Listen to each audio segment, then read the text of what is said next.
Liftoff will start in T-minus 10 seconds.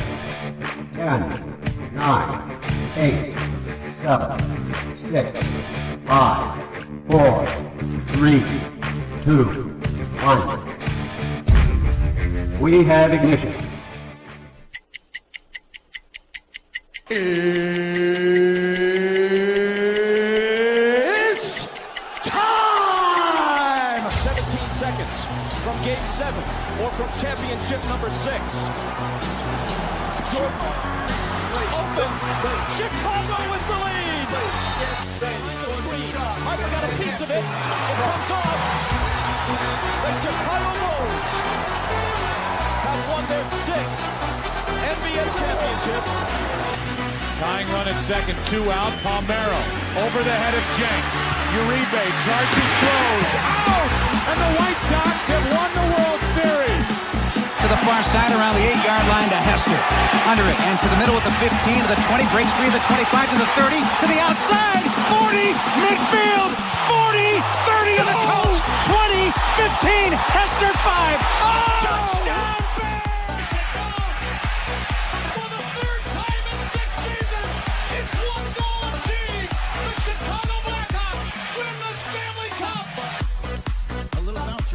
Toward Bryant. He will glove it toward Rizzo. It's in time. And the Chicago Cubs win the World Series.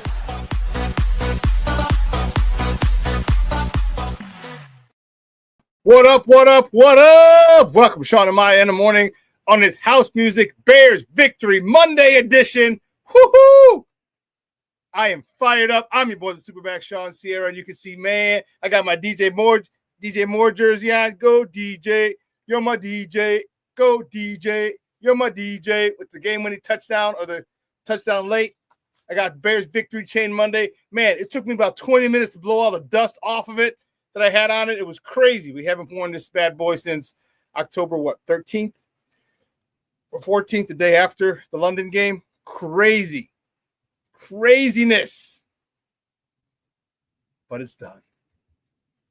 Hey, if you're watching us on Facebook Live, well, then I guess you found us on Facebook. And if you're not following us on Facebook, what? Come on, go to Facebook, type in Sports Zone Chicago, click the like button, and now you're following Sports Zone Chicago. Simple. But wait, there's more. Go to the show's page, go to Shawn and Maya in the morning, like that page as well. So not only will you be following Sports Zone Chicago, but you'll be following Shawn and Maya in the morning as well. If you're watching us on our YouTube channel, excellent. If you're not subscribed to our YouTube channel, for real. Come on, man. Go to YouTube. Yeah, go to YouTube. Type in Sports Zone Chicago. Click the subscribe button. But also click the notification button. That's the little bell right next to it, and that'll let you know anytime a show from Sports Zone Chicago is going live. Get it? Got it? Good. Watch this on our mobile app. Yay.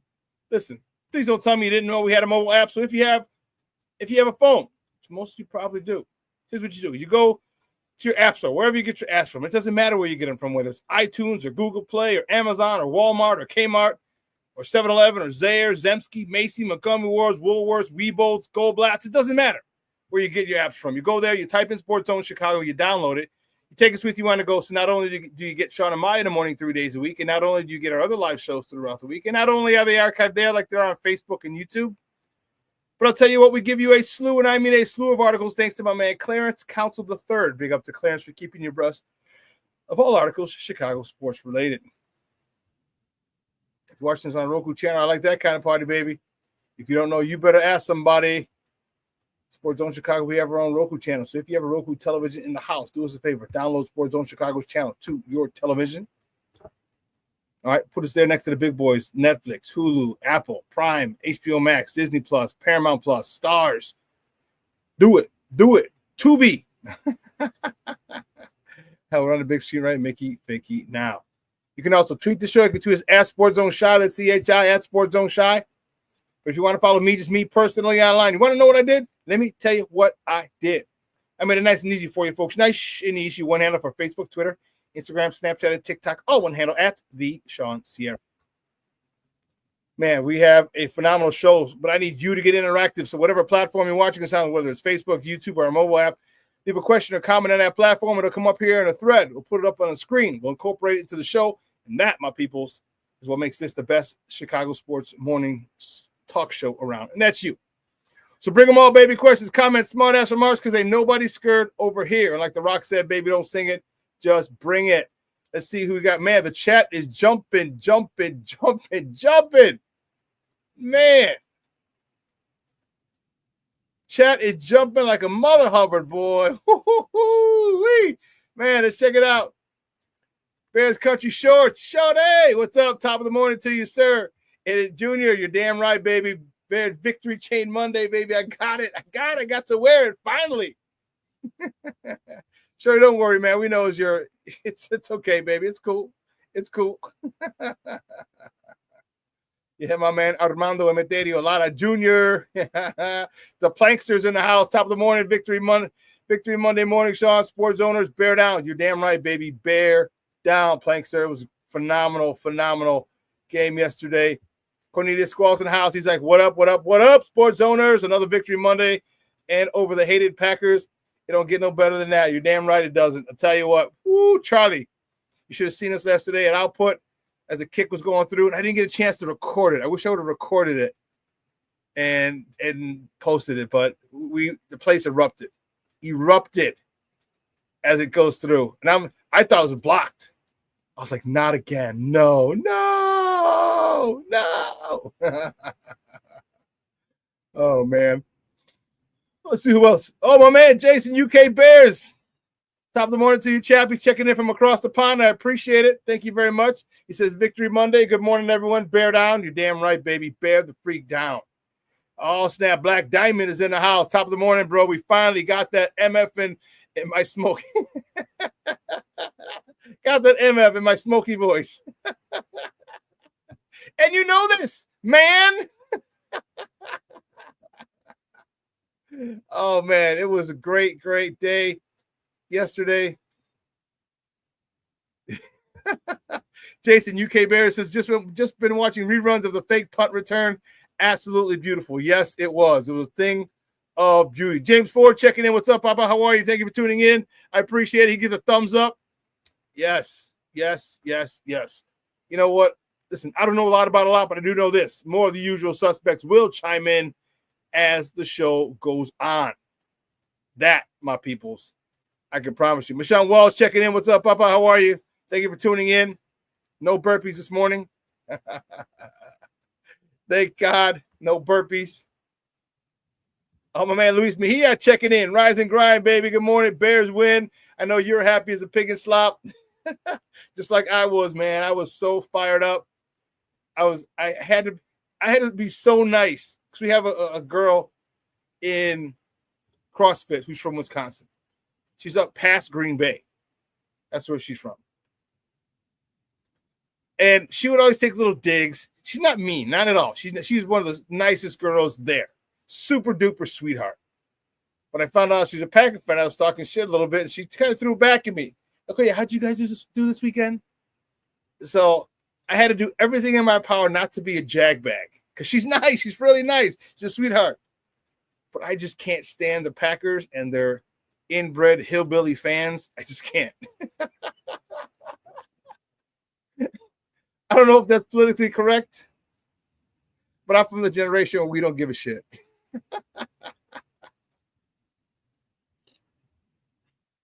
We just don't. It's how we roll.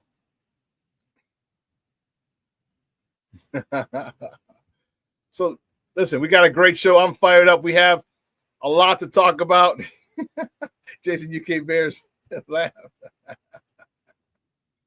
Oh my God, I'm telling you, when I was at the bar, and I hadn't even started drinking yet. Did I? No. I hadn't even started drinking yet at the bar. I started drinking after the game. I didn't drink during the game because I had the steak and eggs.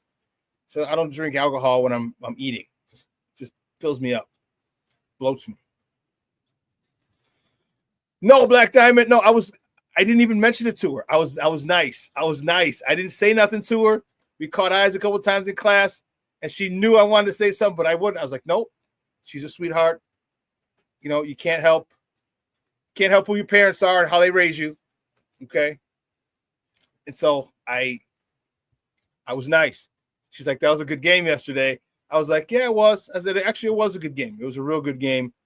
And, but But that was it. I didn't want to start to talk shit because, again, she's a sweetheart and she doesn't deserve the type of craziness I was about to. Now, my other friends, like my friend Joe, Fat Joe, he's one of those annoying Packer fans. Yeah. Good man. Yeah. Oh, this is cool. Luis, he said, I told G4 Ditka sat up, turned up the volume, lit a cigar in the last 5 minutes of the game.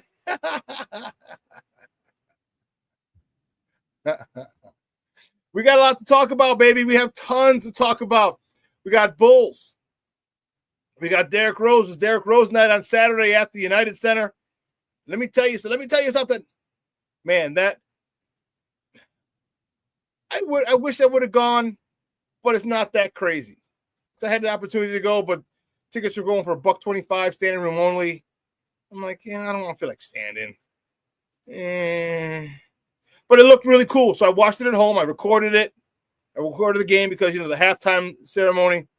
So I'm going to talk about that. And then, man, D Rose had all those people in from out of town, all over the world. Luol Deng flew in from Africa. Somebody flew in from Australia, I think they said. Crazy. The amount of respect that people have for D Rose was awesome. Then the park that they have. Yeah, so we're going to talk a little Bulls, talk a little college football. All right, and then, of course, we're going to talk a lot of Bears today, a lot of Bears. All right, we're going to talk a lot of Bears, what the win means, the big scheme of things. It might not mean anything. It might just mean a lot to us in our small world, Bears-Packers rivalry. That's what it might mean. It might be more than that, anything, not a lot more than that. But then we have a lot of other things to talk. We have Ryan Poles to talk. Is he going to be the general manager moving forward? All indications are yes. And what would you like to see if he's going to be the guy moving forward? Also, the head coaching situation. Now, today's Black Monday. Okay, Doug Peterson already got let go from the Jacksonville Jaguars after 3 years. He's gone. New England Patriots didn't even wait till Black Monday. It was Black Sunday. Sunday, Bloody Sunday. To borrow the words from U2. It was Gerard Mayo from the New England Patriots was fired immediately after the game. So, yeah, we have a lot to talk, baby. So sit back, relax, and strap it down. Like our old Uncle Hawk Harrelson used to say, man, we got a lot to talk about. Levette Lee checking in. What's up, man? How are you? Thank you so much. I appreciate it. Joseph Archer checking in. What's up, Papa? How are you? Thank you for tuning in. I appreciate it. Foul Mouth Chris Edgerton is checking in. I was there. It was great. He's a great representation of Chicago. Yeah, he is. Yeah, he is. Like I said, I wanted to go, and I was like, It was tough. It was tough. So, but yeah, it was great. Ant Moss checking in. What's up, Papa? How are you? This is Bear Down, Shawn. Let's do the same circus and expect a different result. That's it. Let's do the same shit over and over and expect something different. Crazy, crazy, crazy front office people in Chicago. Foster Covers, good morning, Papa. It's might be the first time I've seen you out here, maybe the second. It seems somewhat familiar. He says, hope everyone is well. Thank you for tuning in. I appreciate it. Jerry Billings in the house. Good morning, Shawn, and people in the chat. Levette Lee. Chain looks good on you, Shawn. Thank you. Get my new bling bling. I had to put the chain in. You remember? Who's old enough to remember they're stuff like this. They're containers like this. All right, but they're clear. There's jewelry cleaner. You just drop your jewelry in there, just put it in there, and then sit for a while. Then it had a little brush after like 20 minutes, half hour, or whenever, an hour or two, whenever you remembered. It had a little brush that you would clean it. You'd get it like service merchandise, if you remember service merchandise. And you would clean your jewelry. I had to put my chain in there. I had to put my chain in there. It was dusty. It's been a while. Luis, okay, forecasted. He said, I think the Bears win over Green Bay is a sign of what's to come. Hey, Caleb kept saying it's the first win of 2025, and it sure is. Plank, I couldn't agree with you more. FGB. FGB. That's all I can say. Boss says you're a fool. I still have a jewelry cleaner from 1996. You're a fool, man. That's hilarious. But the question is, was it from service merchandise? That's the question. Oh, man. Listen, I'm fired up. I'm excited. It's great. DJ Moore, listening to him on the radio a little while ago. It's just such a better vibe. All right, when players are happy, when the players win, all right, they're a lot more pleasant to deal with. Interview.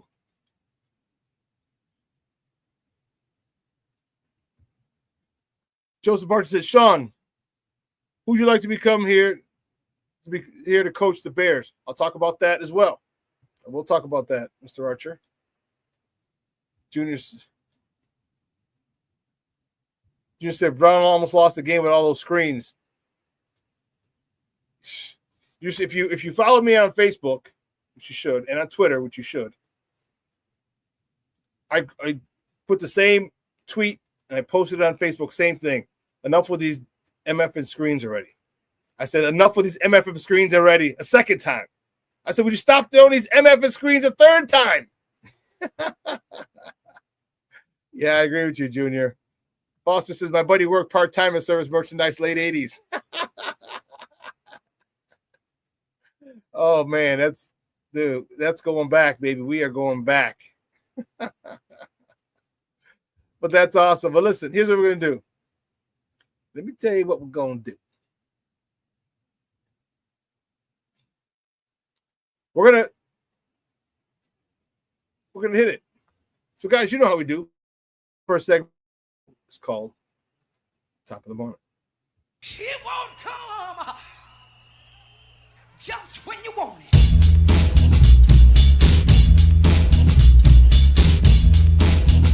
Top of the morning to you. Top of the morning to you. Top of the morning to you. Hold on for 1 second.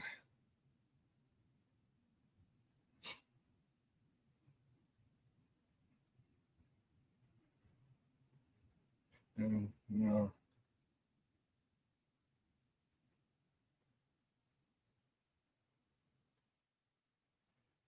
Let's see. First top of the morning topic. Which way we go? Which way do we go? Which way do we go? Which way? You know where we're going. Stop playing. Stop playing. You know where we go. The Bears. Only the Bears. Only the Bears. Our beloved. Bears beat the Detroit Fudge Inbred. Hillbilly. The Green Bay Packers 24-22 yesterday up in Lambeau Field in Green Bay, Wisconsin. Caleb Williams, 21-29 for the day, 148 yards, a touchdown, and a 95.2 rating. DeAndre Swift, 20 carries, 65 yards, and a touchdown. DJ Moore, 9 catches, 86 yards, and a touchdown. And huge win for the Bears. All right. It broke, and you guys have mentioned it. We'll talk about it. Huge win. It broke a couple of streaks. Okay. Green Bay had beaten us the last 11 times in a row. So we broke that streak. Okay. Also, we had a 10-game losing streak as well. I didn't give the Bears much of a chance up in Lambeau, but I did give them a slight chance because I knew we were only a field goal away from beating them the last time. I knew we were so close to beating them last time. But I thought Green Bay was going to get it. On the DJ Moore fumble, man, I was like, when my guy just looked at him, I'm like, oh, shit, not again.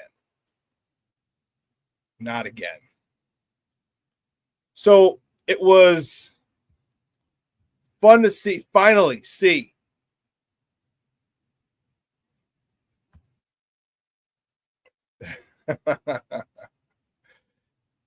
would finally see the Bears able to pull it out. And this is what they have to do as a team. They have to learn how to win. Okay, this was a huge step moving forward. Huge step. Huge step. All right, Caleb had a couple of potential game-winning drives earlier in the season that for whatever reason didn't come to fruition. Okay. But the one thing, and I told my guy Hirsch, big shout out to Hirsch. If you're in the Chicagoland area, do me a favor. You like going to out sporting events, okay?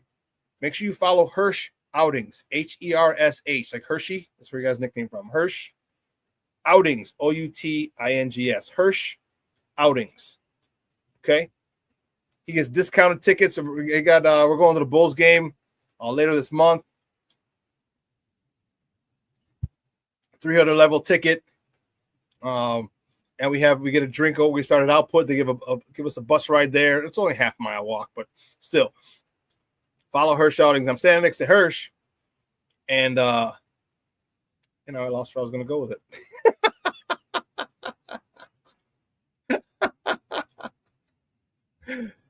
So much for that. I was just talking to Hirsch a lot because he was next to me.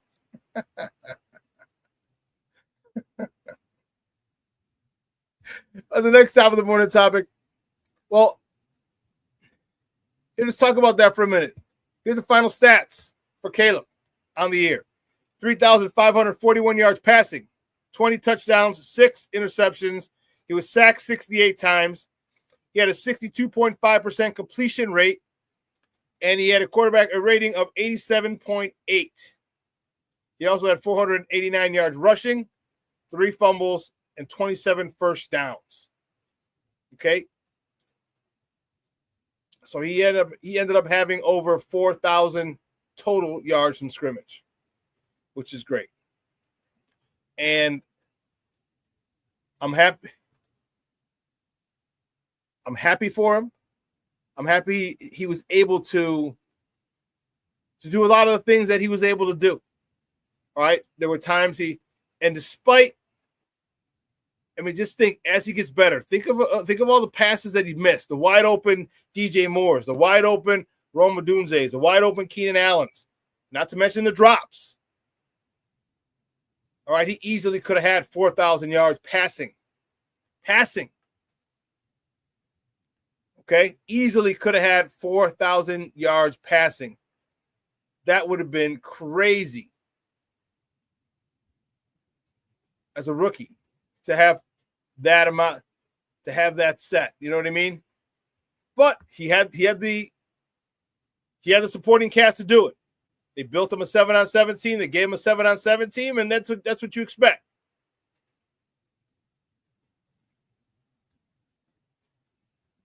Here's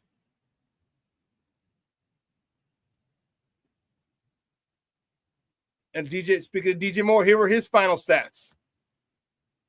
98 catches, 966 yards, and 6 touchdowns. He was 34 yards away from another 1,000-yard season. That falls squarely in the lap of both of them. Caleb missed DJ plenty of times. And DJ had a lot more drops than he should have. DJ had a couple of drops that he doesn't usually have. So it sucks for him because you want to rush for 1,000 or get 1,000 yards received. You want to do that every year. But again, the blame goes equally on both of them.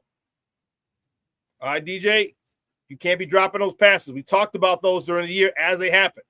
A lot of receivers, each of the receivers took turns. Remember, Keenan Allen was dropping stuff like crazy. Then DJ Moore, then Rome, then Cole. So you make a couple of those catches, you eliminate a couple of those drops, you're at 1,000 yards, despite the craziness that this season held. If you want to compare these to last year's numbers, look at DJ's numbers last year. He had 96 catches, but he had 1,364 yards and 8 touchdowns, all career highs. That's a situation where you're pushing the ball downfield. All right, you're pushing the ball downfield. Hopefully they expand that. I wish they would have done that toward the end of the year. But those God-blessed screens, you're killing me. The one he fumbled on, I was so freaking mad. I was cursing like a sailor at the bar.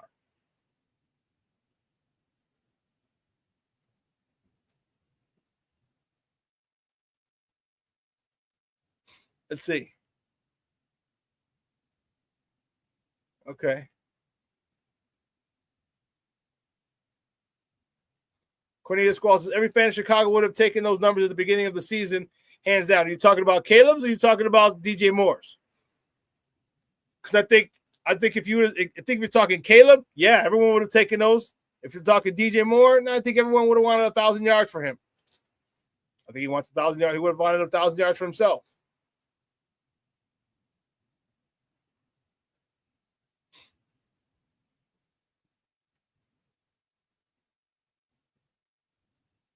Junior says, Brown sure didn't know how to use Komet at all. I agree. Cornelius Squall says, Caleb did all that in spite of Flus, Waldron, and a banged-up O-line. Yeah. Well, that's what happens when you build a 7-on-7 team. All right? And you work with them all year. You're going to have some type of connection. Although we saw that Rome and Caleb still weren't as sharp and as connected as we had hoped that they would be. But, oh well, ni modo, eh? A lot of this has to do with when you name Caleb the starter, okay? He gets all those reps in OTAs, in minicamp, in training camp, in the preseason. These are all these reps that he's getting are vital. They're vital. And the offensive line was okay. They're middle of the road, maybe a little the bottom of the middle of the road. They weren't as bad. They were at the bottom of the list. So he had time. I was happy with his performance. And who else said it? Somebody said it.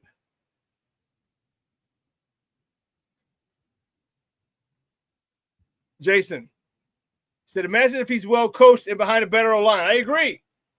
That's been the issue for the last 3 years, 4 years. We need an O-line. So now Caleb he's got to do a good job of making sure that he builds. I think that was a huge win because it was the Packers, because of the emotion, because of the gravity of it. And I know Packer fans are like, we're going to the playoffs. You're not. You thought it was your Super Bowl. Well, you know what? It's a rivalry, and it hasn't really been much of a rivalry because of it. I think a big win, and the way we won it as well, last-second field goal, did a Bears fan base well. Did a Bears fan base well. Yes, Shorty says, let's not forget, Caleb began the first quarterback to start every game since 2009 and Cutler. Yes, I agree.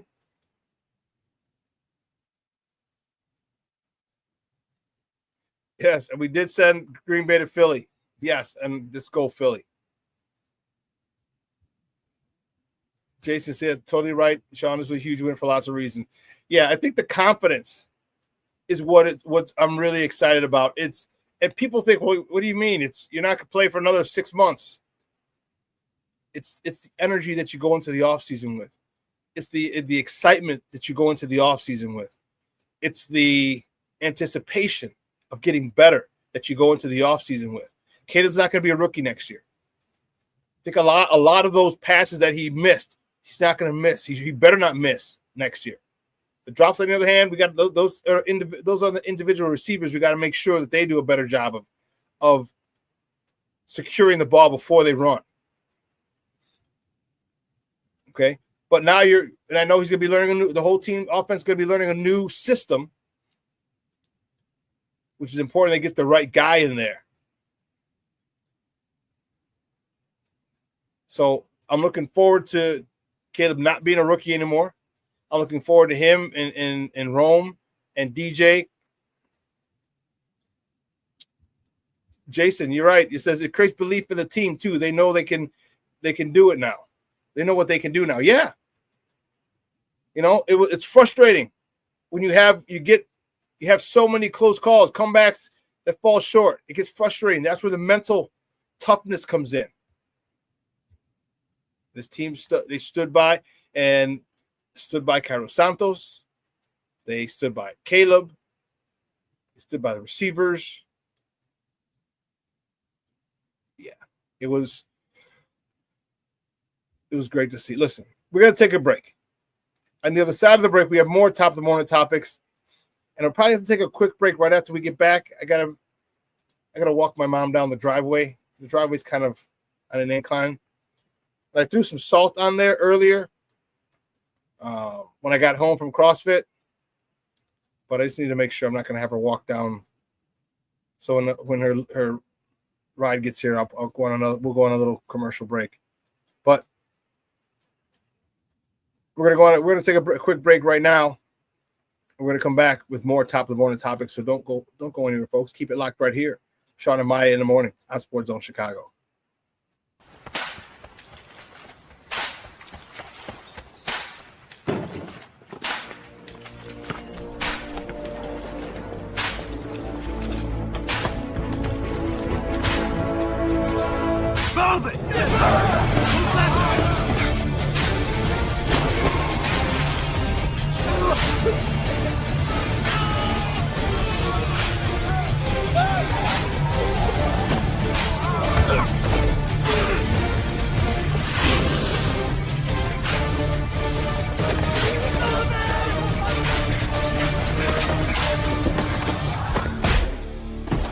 Many will hear the calling.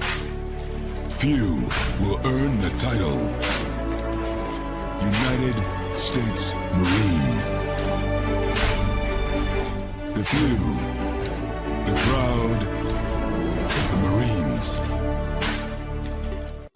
Hey, it's your boy, the SuperBack, Shawn Sierra, and be sure to follow Sports Zone Chicago on all social media platforms, on Facebook, Instagram, and our Roku channel. You can find us at Sports Zone Chicago, and on Twitter, we are at Sports Zone Shy. Also, be sure to download our mobile app so you can take Sports Zone Chicago with you on the go.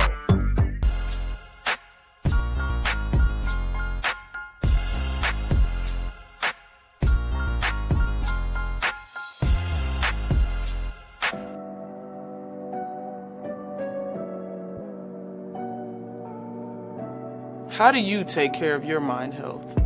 For my mental health, I meditate in the mornings. I have my dogs. They're the best. I just find ways that help me just relax. Finding things that make me happy, like being close to my family. I meditate a lot and read books. I have hobbies outside of the game. I'm able to switch off. I'm able to turn my brain off from the game of basketball. Your mind health matters. Your mind health matters. We are looking for a few heroes, mentors, trailblazers, innovators, a passion to change lives, spark curiosity, open hearts, and awaken minds, help students answer the question, who am I? This could be your calling, but this is no job. It's the journey of a lifetime. Be a hero. Be a teacher. Mental health and learning disorders don't discriminate. 17 million children and adolescents in the United States live with disorders like anxiety, depression, ADHD, and dyslexia. Less than half get the help they need to thrive. Help the Child Mind Institute change these children's lives. Visit childmind.org.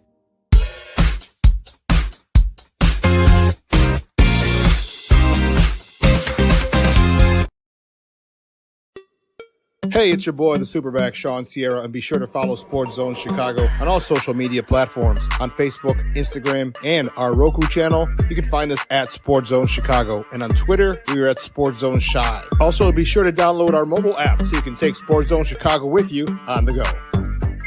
Time out. How are you feeling right now? Happy? Excited? Angry? Overwhelmed? One of the best things you can do for your mind health is to name what you're feeling.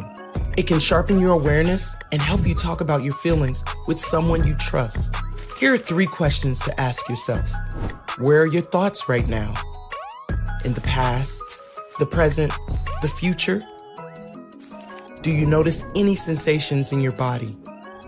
Is your heart beating fast? Is there a flutter in your stomach? Or are you fully relaxed? What do you need right now? Time with others? Time to yourself?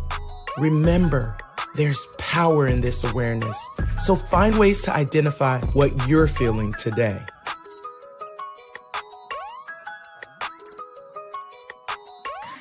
Hi, guys. Hey.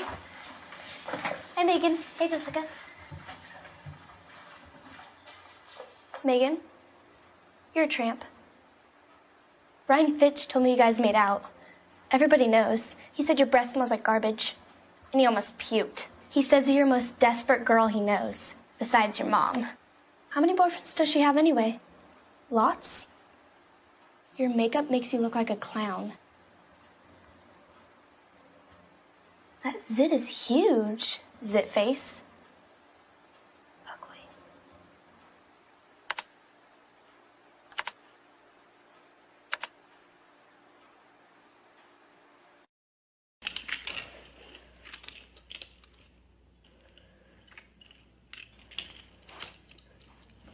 Hey, bud, what you doing? I'm playing with cars. Cars? Can you show me what a car does? Whoa, whoa, whoa, whoa, whoa. Hold on a second. First of all, this is a school zone. So you need to put down your cell phone, stop texting, and let's get to driving. Now you're coming up to a stop sign, right? You need to slow down and stop before you hit that Y line. I want you to look left, right, left. You don't want to get hit by a car going on your left, and to your right to make sure you don't get sideswiped by a guy coming from your right. You're coming, and you see a crosswalk. You better slow your horses down, because the #1 rule of driving is always yield to pedestrians. Now stop, pull over, and you are done driving. Gosh, what do they teach you kids in school nowadays?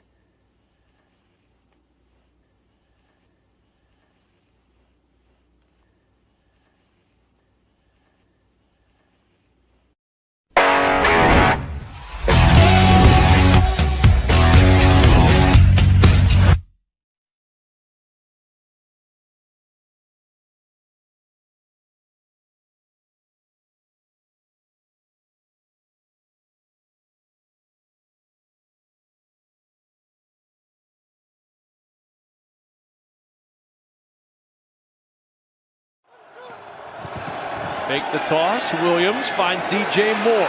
Moore with blockers inside the 10. Tripped up at the 5. He coughed it up. 1st and goal.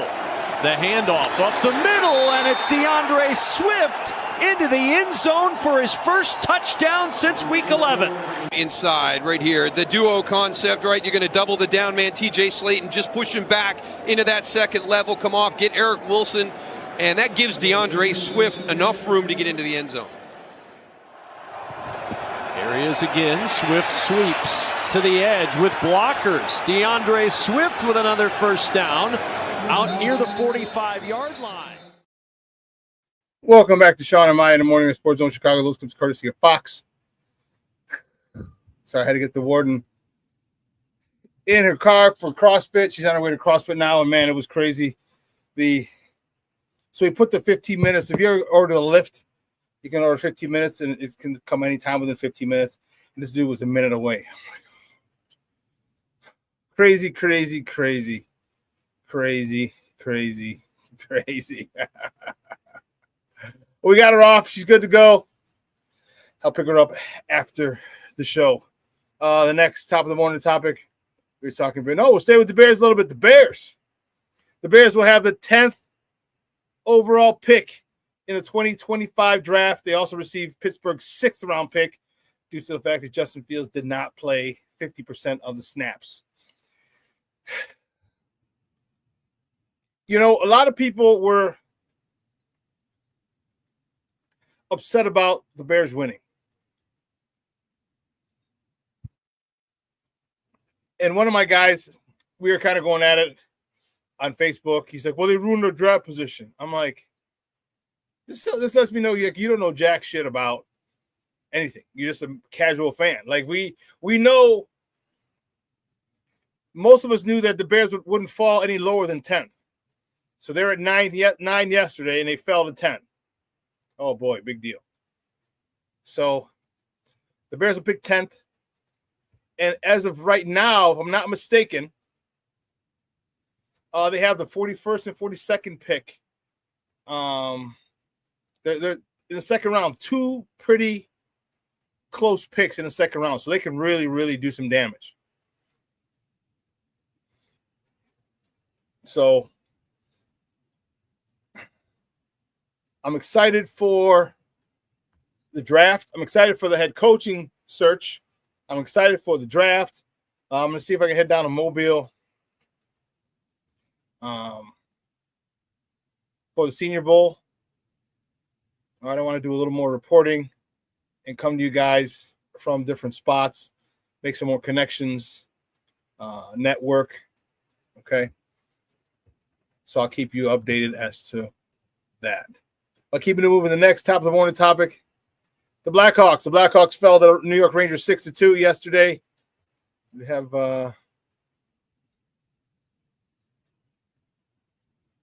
no. All right. It fell 6-2 yesterday to the New York Rangers. All right, Soderblom, he stopped 28 of 34 shots. Tyler Bertuzzi lit the lamp for the 14th time. And Kaiser lit the lamp for the first time this season. Connor Bedard with his 25th helper of the year. Frank Nazar, his second assist of the season. And Brody with his 7th assist of the year. Blackhawks, they're just – Connor Bedard has a 7-game point streak in his young career, the longest in his young career. Hopefully it continues. We definitely want it to continue. The kid needs as much success as he can. All right. The next top of the morning topic, the Bulls. Only the Bulls. Only the Bulls.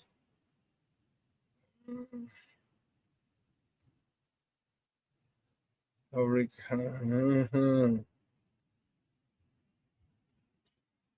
Bulls had Derrick Rose night this past Saturday at the United Center, where they welcomed the New York Knickerbockers, and they defeated the Knicks 139-126. Zach LaVine, 33 points. Kobe White also chipped in 33 points. Nikola Vucevic, a walking double-double, 22 points, 12 rebounds. Josh Giddey, almost another double-double, 15 points, 10 rebounds, 8 assists. Good game for the Bulls. I'll tell you, the boys they look good. They're up and running. And here's the crazy part. Like, we were talking to Fred Pfeiffer last week. Like, the Bulls need to start losing. They need to keep losing. They need to keep their top 10 protected pick in a draft, in an NBA draft that's pretty loaded with talent. You can't fall out of the top 10 worst records, because at that point we'll be contractually obliged to give that pick to San Antonio. If we're in the top 10, we keep it. If it's 11 or more or later, we have to give it to San Antonio for the DeMar DeRozan trade. So it's great to see the Bulls doing well. It's great to see them winning, but we don't need to see them winning. We don't need to see them winning. No. No. No. So they better hurry up, trade Zach, trade Vooch.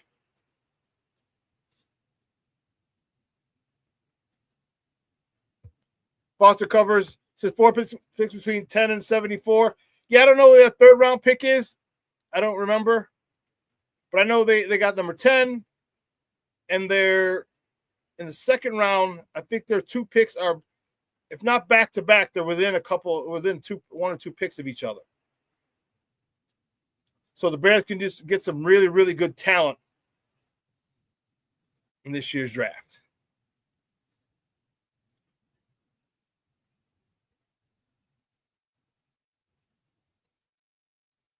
Let's see.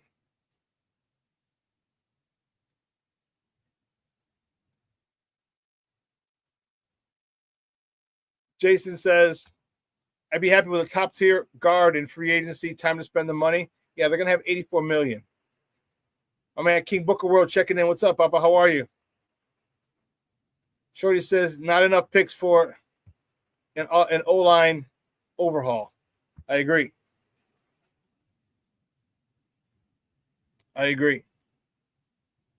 Again, these are my stance earlier in the because of the Civil War or during the Civil War. Why?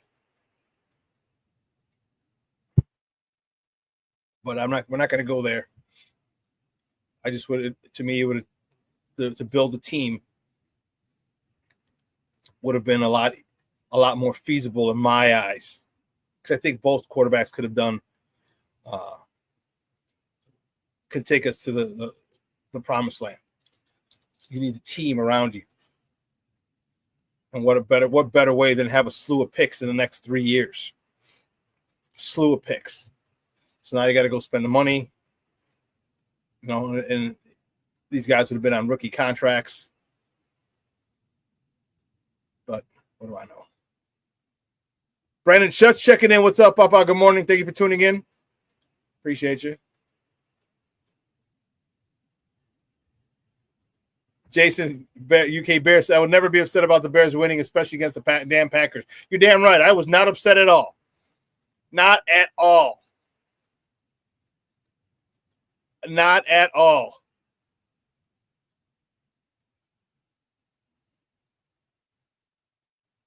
Foster covers, yeah. So 10, 39, 41, and 72. Ant Moss, I did see, yeah, you had a misprint. 10, 41, and 42, and 72. That's what I saw. I saw 41 and 42 together. This is the last thing I saw.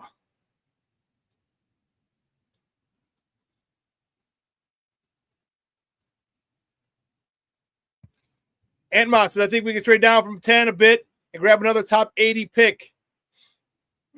Okay. I don't know.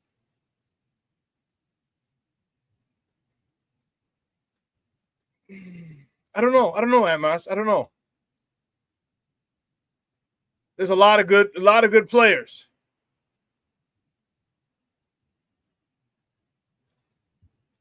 Oh, Larry Mayers posted those yesterday. Okay.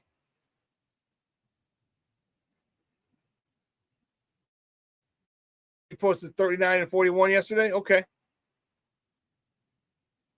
Well, again, like I said, if they're not 41 and 42, if they're not next to each other, they're within a couple picks of each other, which is great.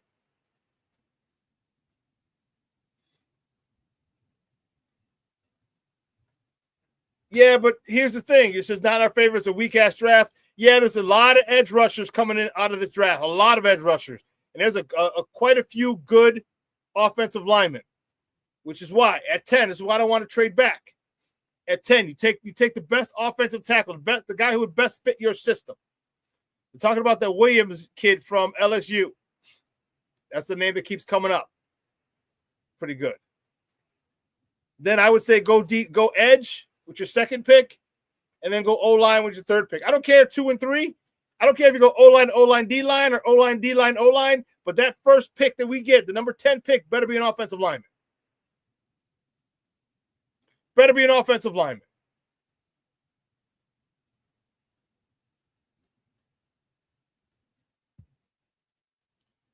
Yeah, I don't think they were signed Tevin because I agree. I agree with you. It just couldn't stay healthy. And this is a contract year for him.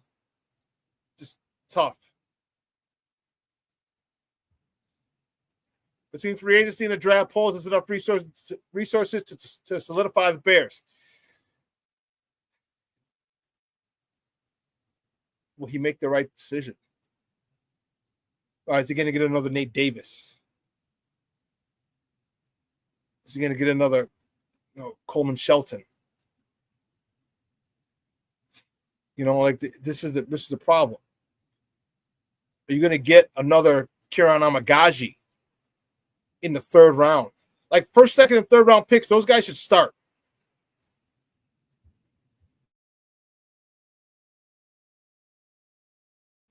Pardon me. Those guys should start. You shouldn't be drafting projects in the third round. Shouldn't be doing that. Zach Pickens, Bayless Jones, Kieran Amagaji. None of those guys, Bayless Jones isn't even on a team anymore. None of those guys have contributed at all. This is the thing that bugs me. Like, why are you? But I digress. Let's get to the next top of the morning topics. We'll talk Bears at the top of the hour. We're talking Bulls. Tonight, the Bulls host the San Antonio Spurs at the United Center. Tip-off is at 7 p.m. Central. You can catch that game on Chicago Sports Network if you have access. If you don't have Comcast, or you can listen to it on their flagship station, 670 AM. Very emotional night the other day for Derrick Rose night, and let me tell you, it was Chris was there, so he's able to see get the feel, the vibe inside the building. But all the videos I saw, all his teammates, and the way they had the atrium decked out, the way they had Clybourne Park decked out with the Derrick Rose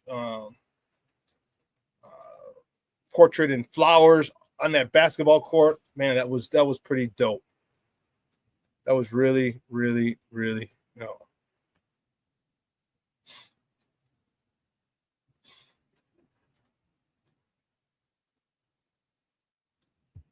Let's see. Black Diamond says, Shawn, I disagree. After seeing a practice squad player shred us on the ground, you need Mason Graham.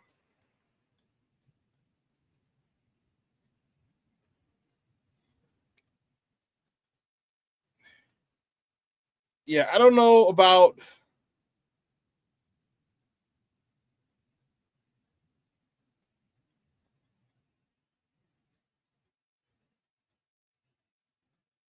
Mason Graham is pretty good.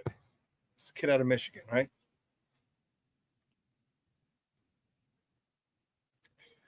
Here's why I disagree with you, Black Diamond. My question is this. Who is the most important person on this football team? Who is the most important person on this football team? Caleb Williams. Your number one job is to protect him.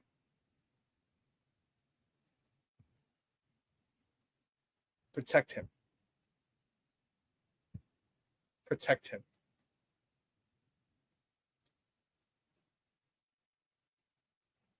But we'll agree to disagree. That's cool.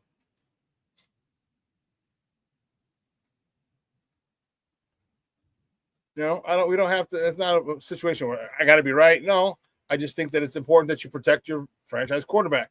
I don't think Braxton Jones is the answer. Tevinjenkins is gone, so there goes your left side of the line. I don't think your center situation is shored up. Your right guard situation isn't shored up. Your right tackle situation is the only thing that's shored up, and he regressed this year. I think you'll get another stalwart left tackle, get a stalwart left tackle, put him there, say, listen, homie, you're here for the next 10 years.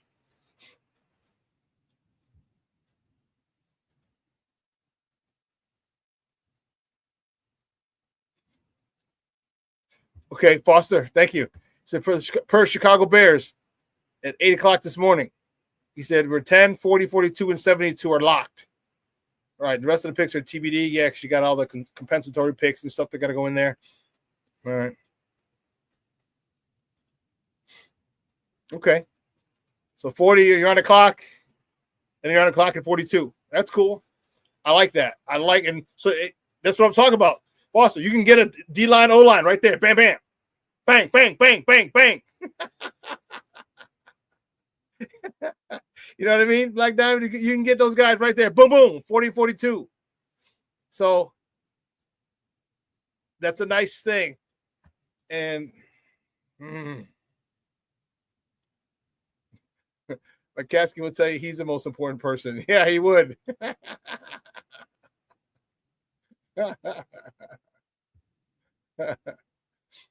Yeah, Jason, I like Mason Graham, but it would. I mean, he's probably going to take it quick. I mean, because the quarterback class isn't really, really hot. So, but you're going to have a quarterback or two taken.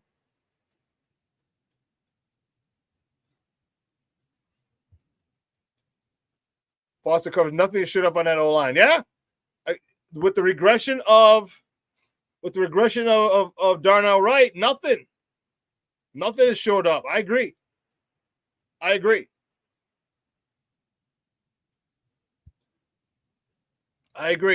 Now, if he can get back to the way he played his rookie year, but Black Diamond, who's your center? I don't know, man. You realize we passed up so many God-blessed centers in the last 2 years? Ryan Poles, Cedric Van Pran, Pritchard, the past like five or six centers, good centers, in the last 2 years. I can't even think of the other ones now. It's Pritchard, Cedric Van Pran. Pritchard's with the Steelers, I think. But man, Short, you ain't lying. Larry Borum is god awful. Yeah, I agree. But moving on to the next topic, we're going to talk a little bit about the college football playoffs, the national semifinals Thursday. My buddy called me yesterday, 2 days ago. He's like, hey, where are we watching the game? I was like, hey, we can go to Local Cantina. I got Andy's spot. He's like, oh, we go there. He goes, we can go to Bobby G's over in another part of town, a little further north, right off. It's in Clear Ridge. It's where all the cops, firemen, city workers, where you got to have a city address to live, to work. So that's a pretty nice neighborhood, Bobby G's. She's like, we're going to watch this. I said, we'll figure it out, because he wants to watch Notre Dame. That game is Thursday, January 9th at 6:30. The Orange Bowl from Miami. Number 6, Penn State versus number 7, Notre Dame. I want Notre Dame. I don't like Penn State's quarterback. I just don't.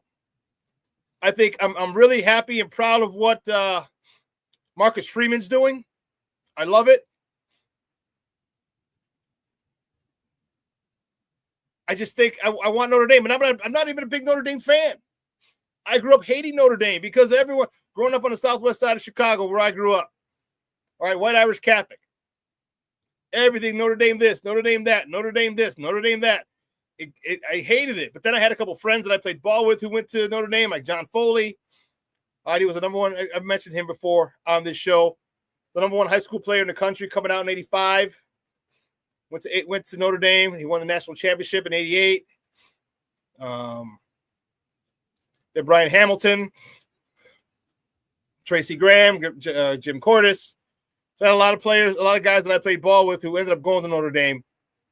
And also my high school sweetheart ended up going to Notre Dame too. But I didn't like Notre Dame. But now I'm like, I'm okay with it. I'm more than okay with Notre Dame winning. That'd be dope. Because the only problem with Notre Dame winning is Notre Dame fans. That's the only problem with them winning, and alumni. The fans and alumni. Boy, because Notre Dame fans and alumni love to tell you how great Notre Dame is. And God forbid they win the national championship. That'd be tough. Got to get past Ohio State. God for freaking bid. Lord have mercy. Lord have mercy. And the second college football playoff semifinals Friday, January 10th. That's the Cotton Bowl. It's kind of like a de facto home game for the Texas Longhorns, the number 5 Texas Longhorns, as they take on the number 8. Probably could be the number 1. Let me just say the hottest team in the college football playoffs right now, the Ohio State Buckeyes. The Ohio State Buckeyes came out and put an ass whooping. They opened up a can of whoop ass on the candy ass of the number 1 team in the country, Oregon. They didn't like the fact that they lost week 1, the first game to them by a point in Eugene. Man, they came out and smacked that ass all over the field, up and down the field. Up and down. Covers, yes. Jackson Powers Johnson was another great center. Thank you. Frazier, Pritchard, yes. Jason UK, Frazier, Pritchard, those are other centers. And Foster's gave me Jackson Powers Johnson. Yes. Yes. So I'm telling you, Ohio State is a buzzsaw right now. Jeremiah Smith. What can you do to this guy? The kid's first of all, he's a freshman. 6'3", 220 pounds, runs like a deer. Could jump out of the gym. You saw he just threw the ball up a couple times and boom, he went up and got it. I wonder what his vert is. He's got to have at least a 36, 38-inch vert, if not 40. With a 36, 38, or maybe a 40-inch vert at 6'3"? At 6'3". I was yelling at the during the Bears game, like they're in the red zone. Throw the ball up to Keenan. Throw the ball up to Rome. Throw the ball up to Cole Kmet. Throw the ball up to DJ. You're 20 yards out. You could isolate. Put DJ in a slot. Run him on a corner. Have the outside guy run a slant post, boop, boop, up the field. Sure as hell was yelling. I think I even posted that. Why not a slant? I think I did post it. So I was like, come on, man. Sometimes people do shit that makes things a lot harder than necessary.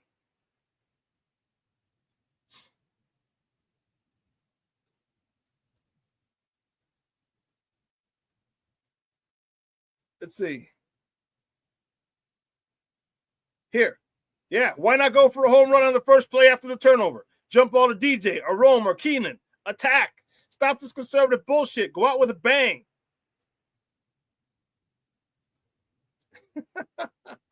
Tell you, you're killing me, Smalls. You're killing me. The college football playoff's going to be great. It's going to be great.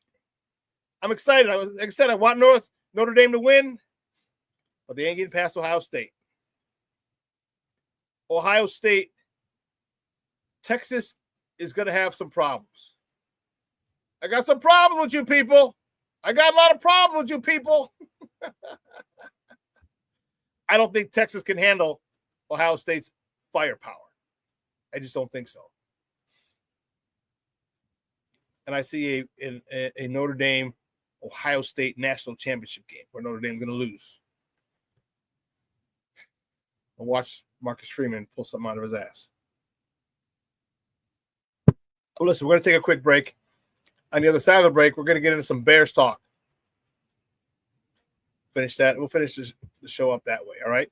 So don't go anywhere, folks. Keep it locked right here. Shawn and Maya in the morning on Sports Zone Chicago.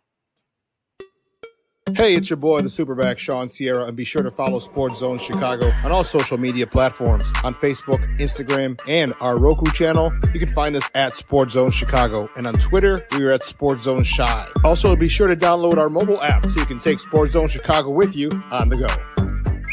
Time out. How are you feeling right now? Happy? Excited? Angry? Overwhelmed?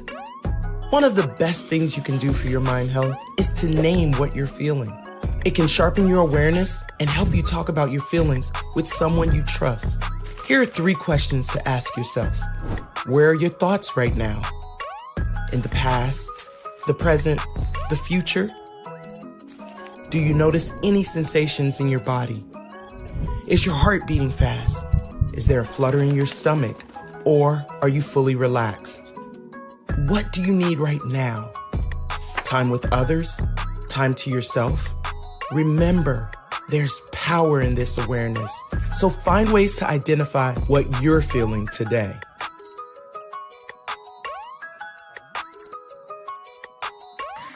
Hi, guys.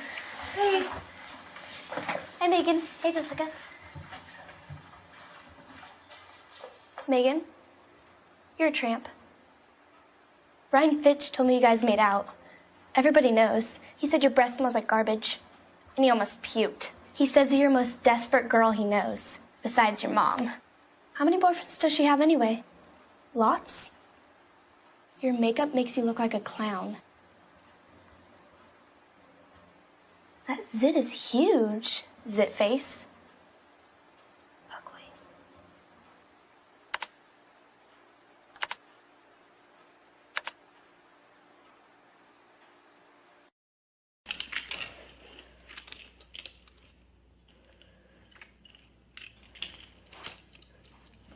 Hey, bud, what you doing? I'm playing with cars.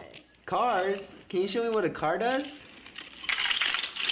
Whoa, whoa, whoa, whoa, whoa. Hold on a second. First of all, this is a school zone. So you need to put down your cell phone, stop texting, and let's get to driving. Now you're coming up to a stop sign, right? You need to slow down and stop before you hit that Y line. I want you to look left, right, left. You don't want to get hit by a car going on your left and to your right to make sure you don't get sideswiped by a guy coming from your right. You're coming, and you see a crosswalk. You better slow your horses down because the #1 rule of driving is always yield to pedestrians. Now stop, pull over, and you are done driving. Gosh, what do they teach you kids in school nowadays?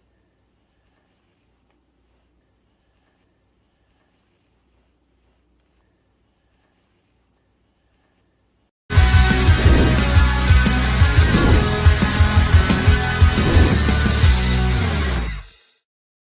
mentioned the team needing to take a monumental jump was your word in this coming offseason.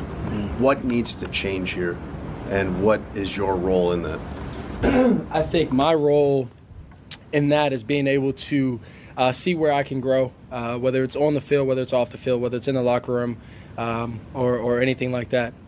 Whether it's off the field and maybe having less people around, less distractions, less time for other things, whether that's on the field and being able to decipher things faster on the field, whether that's being able to be more accurate, whether that's being able to have more game-winning drives, whatever it takes is kind of where I'm at for myself. And then for this team, just having the right people, the right people, and that's first.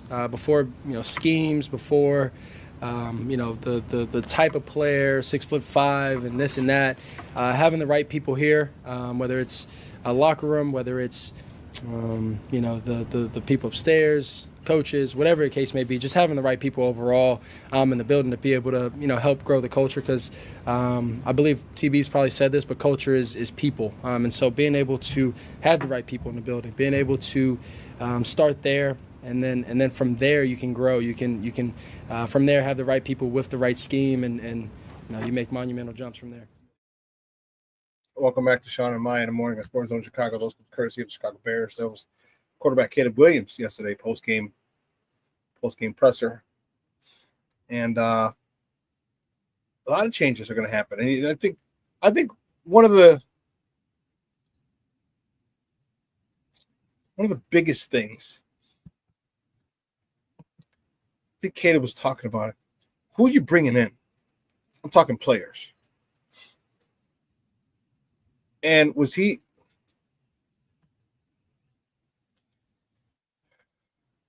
may have alluded to it, but it's the players.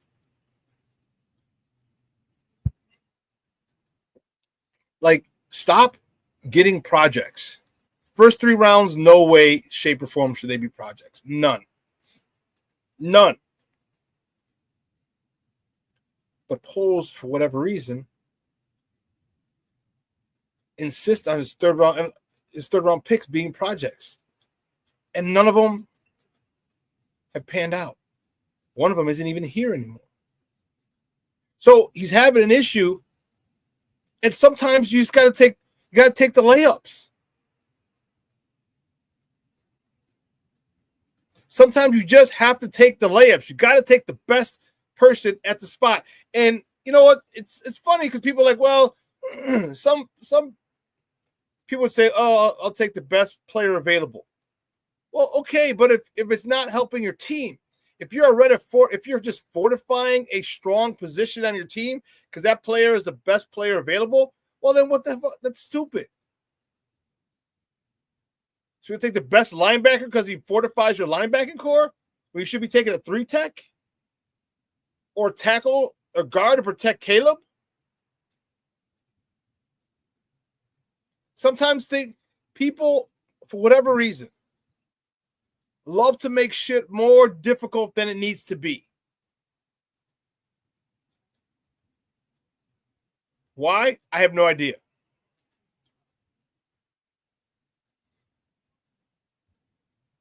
Yeah, King Book of World. That's right. Paul seems like the guy to try and screw in a flathead screwdriver, a flathead screw with a Phillips screwdriver. It's like, come on, man. Like,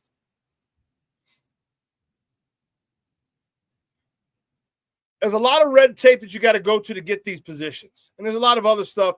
But man, and people have asked, and I've given my opinion on polls, and I said he should go. And people say why? And they're like, no, he could give another chance. He didn't get a chance to choose his own head coach. He had to choose from a selected amount, a selected few, and blah, blah, blah, blah, blah, blah. And I'm like, hold on.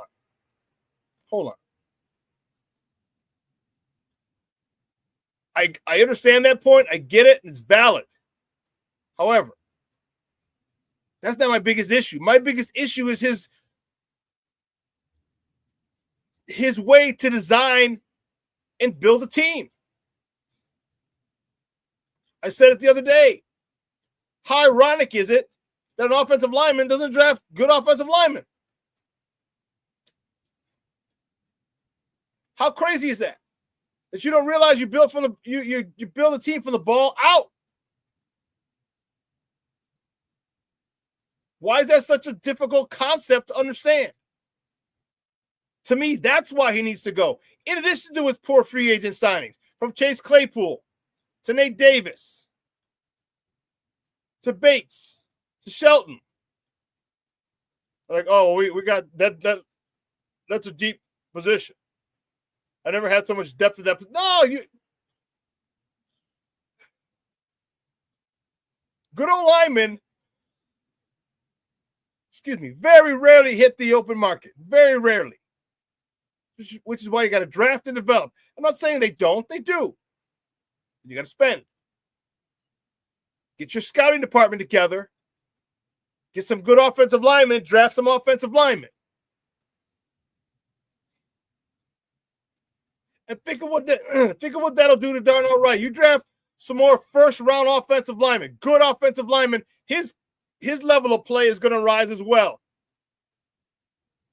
Because the thing is, you don't want to be the weak link on that offensive line. As an offensive line, you don't want to say, oh, man, these other first-rounders, man, they're better than me. No, you're going to push your ass. You're going to bust your ass and push yourself.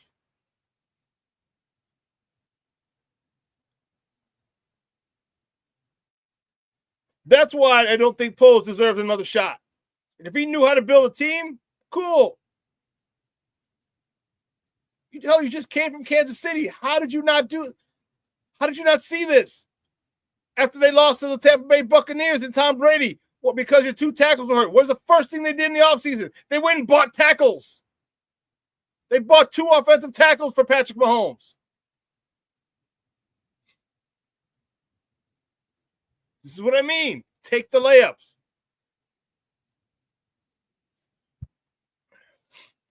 Let me ask you something. Just think if Caleb had 4 to 5 seconds every time he went back, like Tom Brady did.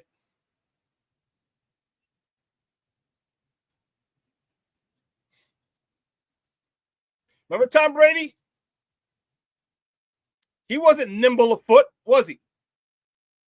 But that Mother Hubbard would sit back flat-footed in the pocket waiting. Was he not? Do you remember him? He dropped back 5 steps, flat-footed. Reading. Boom, then bounce it and go. Why? Because his offensive line was top-notch. You need to get some mean, nasty Mother Hubbards on that offensive line. Stop going for this. Here's the thing. They're so worried about image. You can't curse on Hard Knocks. Dumbest shit ever. Give me some Mother Hubbards who are gonna really pancake people, which is why the Tevin Jenkins thing hurts so bad, because his attitude is the type of attitude we need to have across all 5 offensive linemen. All 5 of them. Those are the types of sons of guns you need to go get. Little ornery. People who don't like their quarterback getting hit. I will do something about it between the whistles. But no, you got Braxton Jones.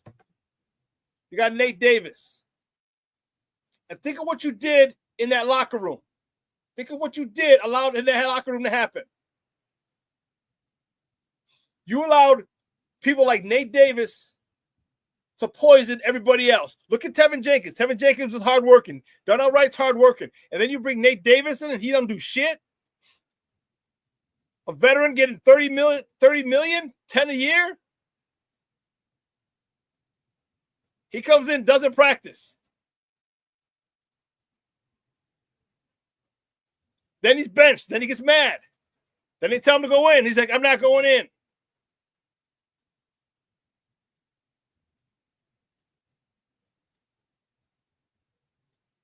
Then they had to send him home from the game. Like, oh, he had back problems. Stop bullshitting us. Stop lying to us. If he had back problems, send him up to one of the suites so he can sit down. If you didn't want him standing on the sideline because it was too cold and his back would be messed up, send him up into one of the suites so he can stay there. No, you send his ass home because he's full of shit. That's why. He's one of those guys who doesn't appreciate the fact that he's playing in the NFL making millions. He's one of those guys. You can tell. Because most people would bust your tail to earn that type of money. But when you get a younger generation of people who have a lot given to them, this is what you get.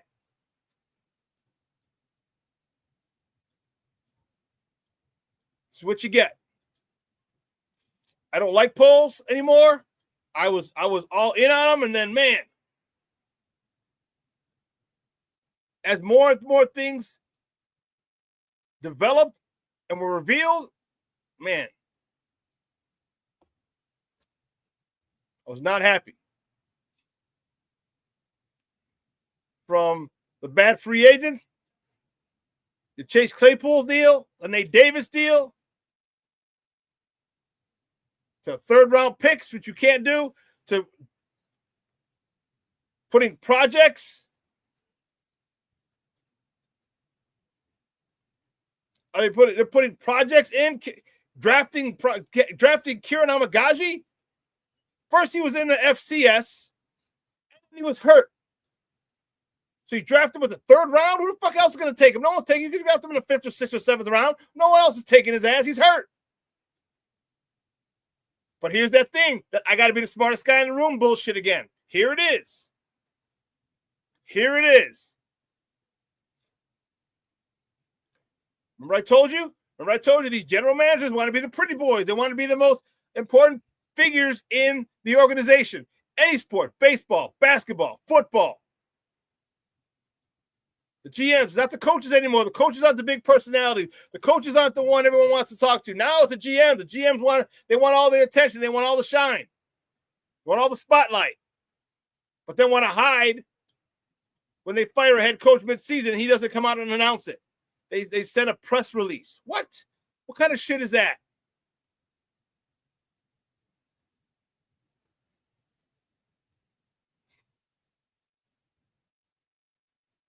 Foster says, are they pulling a Ted Phillips job on polls? Hamstrung. Yeah, this is why this organization sucks. Because according to reports, he wanted to fire Eberflus in the offseason. And if you're not allowed to do your job, what the hell are you there for? What the hell are you there for? You talk about lining up a head coach and a quarterback. It makes sense. So now, here we go. Groundhog Day. 3rd time. 3rd time in a row. Rookie quarterback, new coach's second year. Trubisky, Fields, Williams.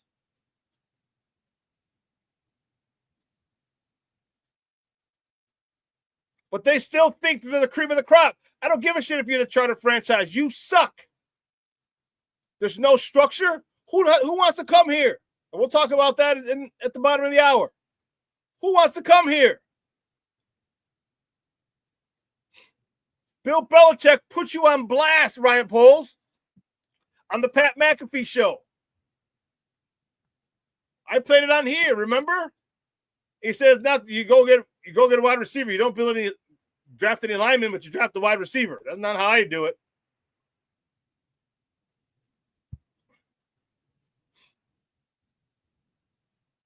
What the hell will Bill Belichick know? He only won, 8 Super Bowls? 2 as a D coordinator, 6 as a head coach. What the hell does he know?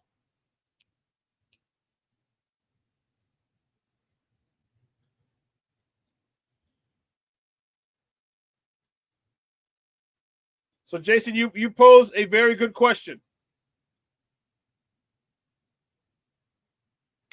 You pose a very good question. What about extending Poles so that him and the new head coach are aligned?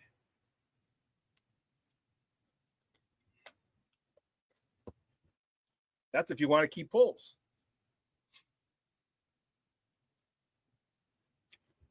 I'm saying, King Booker, who the hell does Bill Belichick think he is?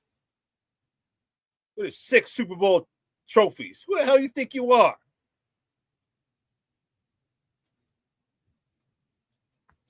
What it would do is it give whatever head coach you are going after a sense of security. Like, okay, no problem. This guy's going to be here for a minute. Okay, good. I don't want to have to deal with another GM that I don't know. I'm not his guy. And the first sign of struggle, he can get rid of me and bring in his guy, his head coach. It eliminates that. Shorty's okay with it too. He says, I'm okay with that, Jason. So the power structure is off. Who am I reporting to? Am I reporting to you, Ryan Poles? Am I reporting to you, Kevin Warren? Am I reporting to you, Virginia McCaskey, George McCaskey? Or am I reporting to you, Virginia McCaskey? Who, happy belated birthday. She turned 102 yesterday, 103.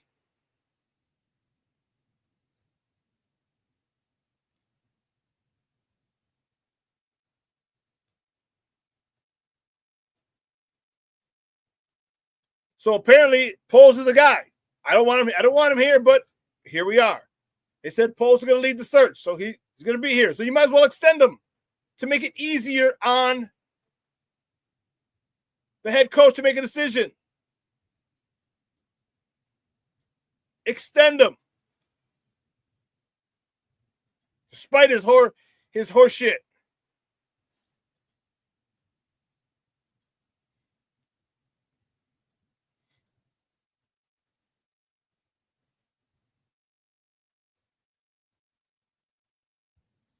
Yeah, but he did. He's the guy who's lucky enough to get Tom Brady. Well, he drafted him. You're going to sit there and say he wasn't lucky? He drafted him. When 198 other people passed on him, he drafted him. He's not lucky. He drafted him. It's not like he came over and as a side piece in a trade. He drafted him. And no, obviously he didn't know he was going to be this good, but he saw something in him.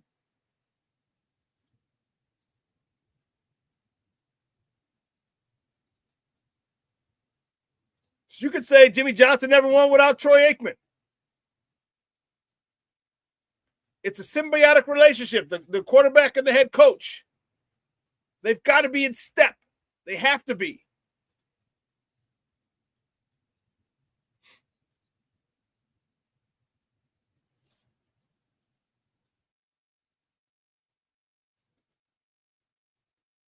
So for me, I would like Ryan Poles relieved of his duties. But since that's not happening, here's where we're going to go. Now we're going to look at the head coaches. Who does he bring in? There's already rumors that he's already pushing people, allegedly pushing people away from Ben Johnson because Ben Johnson wants his own guy to come in, his own general manager. I told you how I feel about that. I don't want another first-time head coach. You do not give a rookie coach an underperforming veteran team. You don't do it.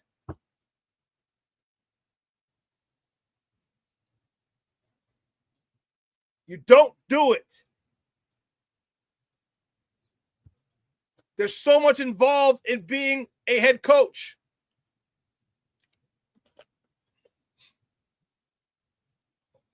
From coordinator, you worry about the offense. Coordinator, you worry about the defense. Coordinator, you worry about the special teams. Head coach, you worry about all of it. Give me a guy with experience. According to reports, the Bears are going to interview Mike Vrabel this week. That would be my first choice, Mike Vrabel. And I'll tell you what, and there's some other reports that they're going to bring in Ben Johnson and Aaron Glenn, both offensive and defensive coordinators from the Lions, to interview him this week. I'm good with that. Foster, as you said, I hear the Jets are going to try and sign Vrabel. They brought him in for an interview already. It's not about the defensive, offensive coach. No. It's about a guy who can run a team. You can go get people to run. And I'll tell you, if you get Mike Vrabel and he brings Josh McDaniels ain't going nowhere. Nobody wants to hire his ass again. Not after the debacle in Indy. He's not getting a job. Only way he's getting a job is through nepotism. I shouldn't even say nepotism. Through somebody like a former teammate. Nepotism is with your family. His former teammate, Mike Vrabel. He's not going anywhere. I don't care about offensive, defensive coach. I want a guy who knows how to lead a team, how to run a team. There's a lot involved. Shorty's still like Josh McCown. I know you've been saying that. DC, Robert Saleh, OC, whoever he wants. Okay. Cornelius Squall, Doug Peterson, he just got let go by Jacksonville. I'd bring him in for an interview. And here's why. I know Mike Vrabel he had some success and didn't end up winning a Super Bowl. But you learn. People still, Brian Flores. How many of you are interested in Brian Flores? A lot of people don't like him because of the way he treated Tua. First of all, Tua, he was hard on Tua. Tua, grow the fuck up. I'm tired of all these athletes. He didn't talk to me very well. He didn't talk to me very nice. Really? He demanded the best out of you. Really? And you're mad because he wasn't nice to you? He didn't kiss your ass? Like you've had your ass kissed since you were in high school and every place you went? Bowed every time you walk by? No.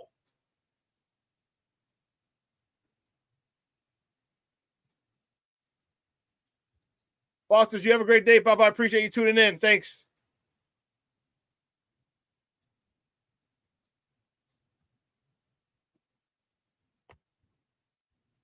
Jason UK says, part of me quite likes the sound of Vrabel and McDaniels. I do too. I do.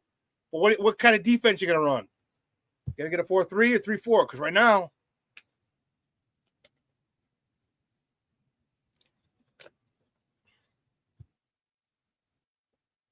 Cornelius Squalls said Doug Peterson for OC with Vrabel or Glenn or Flores. Give me a guy that, again, I'm telling you,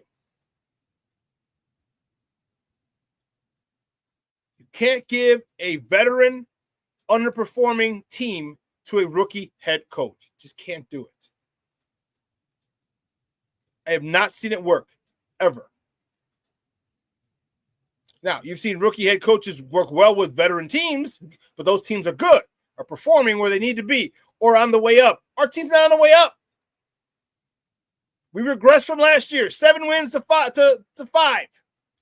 That's not going in the right direction.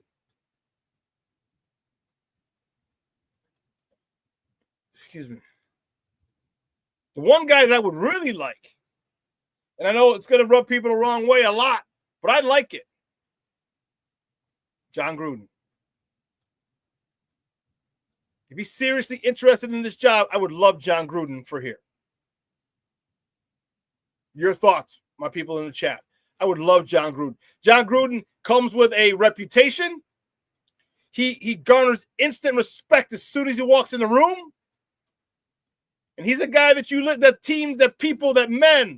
young men listen to. He's won a Super Bowl. He did it with a not good quarterback. Remember, he won it with Tampa Bay. Who was their quarterback? Brad Johnson? What? Who the hell's that? He won a Super Bowl with him. He's got the defense here already. You just got to get a 3-tech and an edge. I like our linebackers. Oh, Tremaine Edmonds don't do shit for me. TJ Edwards is a stud. Jack Sanborn's a stud, especially in the run game. And we got the DBs.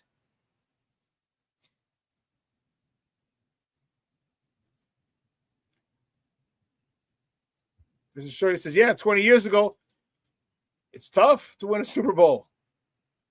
If John Chucky Gruden wants to coach again, he does. These are reports that he's interested in the Bears job. Bring him in. Because this is a guy who gets stuff done.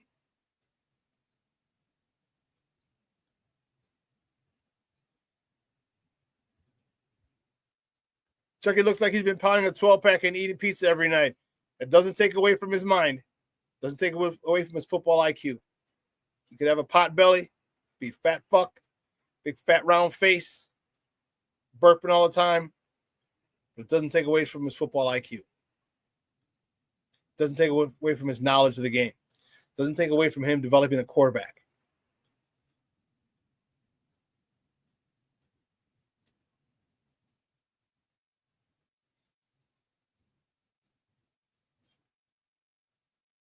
You know, these are my guys. I saw it with my White Sox. Oh my goodness gracious, great balls of fire. I saw it with my White Sox. And it was frustrating.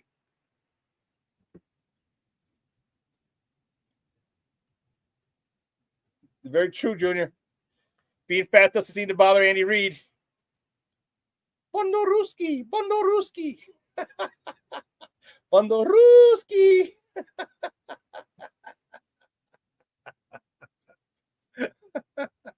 Yeah, I'm not going to say that. That's a phenomenal commercial.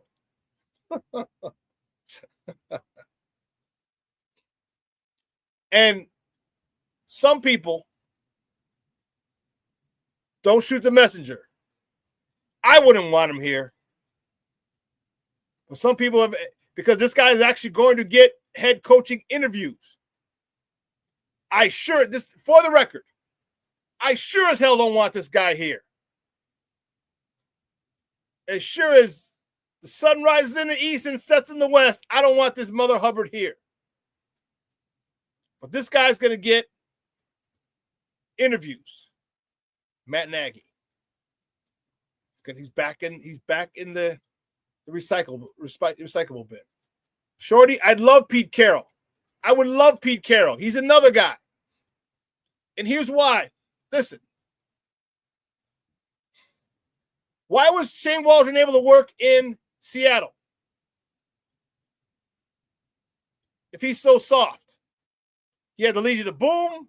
He had Beast Mode up there. Well, that was Darrell Bevel. True, I guess. Darrell Bevel was running the show up there. But recently, why? You know why Shane Waldron was able to get Geno turned around? And a defense and everything going? Because Pete Carroll was behind him. Pete Carroll ran that show. And God forbid you come out of pocket to get your offensive coordinator, disrespect or not pay attention to your offensive coordinator, you got Pete Carroll to deal with. Here, who do we have to deal with? Matt Eberflus? Yeah.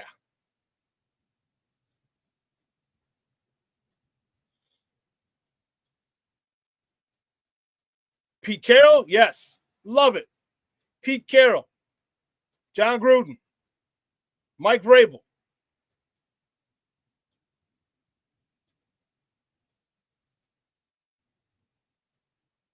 For these guys.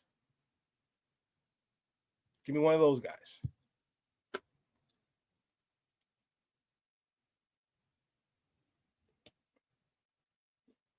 As much as I want it, because as good as Caleb did this year, I think they need to say, hey, listen, you ain't shit yet. You got to work on this. You got to work on your drops. You got to work on your reads. You got to work on getting the ball out quicker. You got to work on running instead of standing here the whole time taking 68 God-blessed sacks.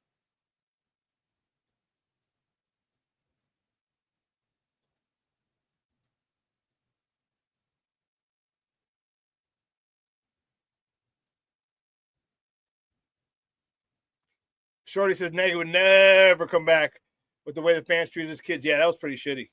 Bears fans some people can be complete D-bags. Ask Jerry Krause's wife. Fans can be really, really stupid pricks sometimes. Because they can't separate the fact that it's their job from them being actual people. That's the issue. But this is what I want. I like Ben Johnson. Ben Johnson could end up being a great head coach. I'm not willing to take that chance.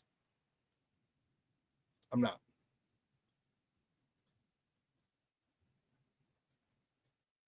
I'm not willing to take that chance.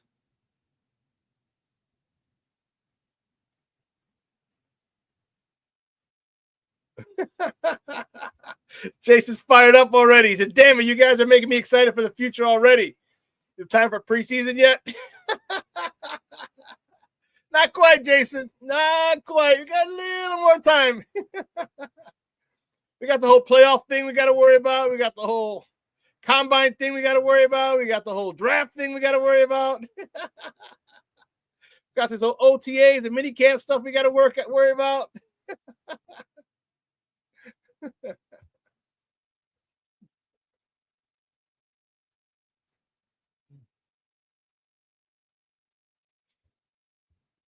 I see your logic, Shorties. I don't trust Ben Johnson. The reason why I want McCown so bad is he played for a million teams. He knows a locker room. He knows offense. He knows football. Can he command a room, though, is a question.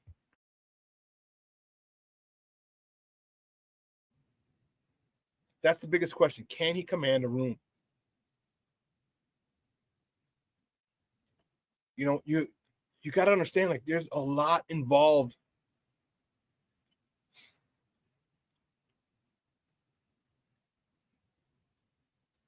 You say yes. It's not high school. He's got to be coaching high school kids like he's been. He could work. I'm not saying he can't work. I'm not saying that at all. I'm just saying we haven't seen it at this level. And he doesn't come in with any gravitas. He doesn't come in with automatic respect. He doesn't come in with a resume.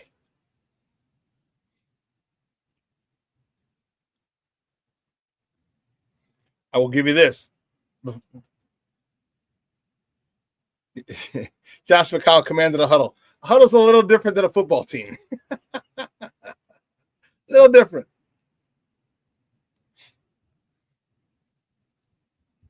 Cornelius said Josh McCown commanded the huddle.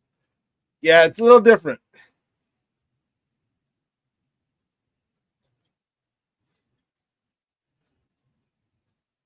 Shorty says McCown held his team together under Trustman. Yeah, he did.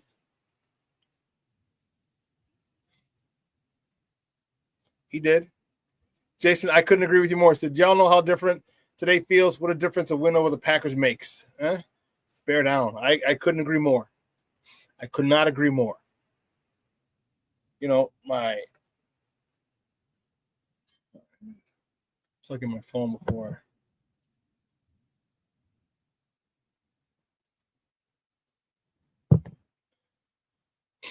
Just Plank says, Jason, the weight has been lifted. Yes, it has. And here's the thing. The psychological weight is so much, it's real. It's real. It's real. And that's the crazy part. All right. Look at this. This is Jalen Johnson from yesterday. He had been here 4 years. This is his 5th year here. Or 6th year. He had never beaten Green Bay.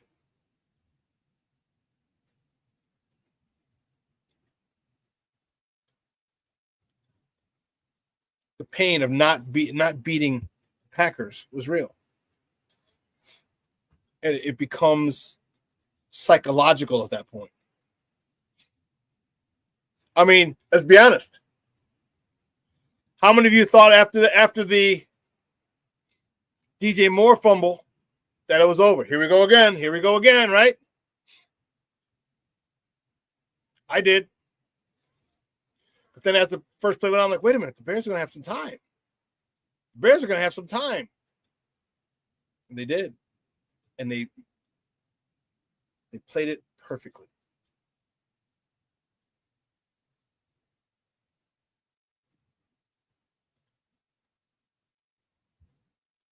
Jason says, I totally get your thinking, Shawn, about a new head coach, but at the same time, someone gives every great coach their first job. I'm so torn and glad I don't have to make the choice. But how many times do those first-time head coaches do well? Bill Belichick needed Cleveland to become Bill Belichick, who he is. Remember? Okay? It's not, there's so much you got to learn.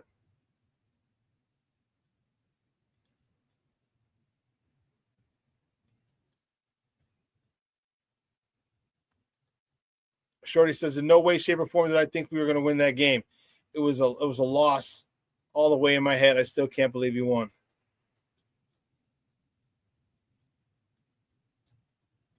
I didn't think they had a chance either.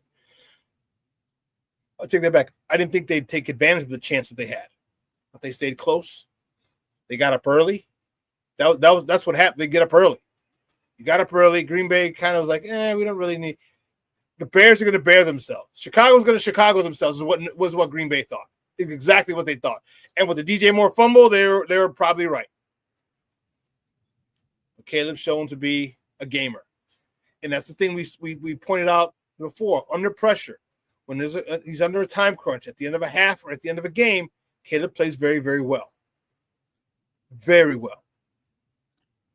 And so I was telling my guy Hirsch, I'm like, we got time. I'm like, all we need is like 35 yards or something like that. Man, here we go. And someone mentioned earlier that sideline pass to Rome, unreal. That was awesome. Awesome. Second or third time Rome has made a catch like that this year. DJ Moore's made one like that as well. But everyone wants to talk about the rookie connection. Okay. Kid better make sure he gets a connection with DJ Moore. But yeah, I said, we got a chance. So you're telling me there's a chance. Yes, I am. And I was like, you know what's going to happen? I was telling Hirsch, I said, you know what's going to happen? I said, the Bears are going to drive in, get in the field goal range and get it blocked again. We're going to get it blocked again. He's like, no, don't say that. Don't say that. I'm like, that would be Chicago. That'd be so Chicago Bears. Sure enough, it looked like it was getting blocked.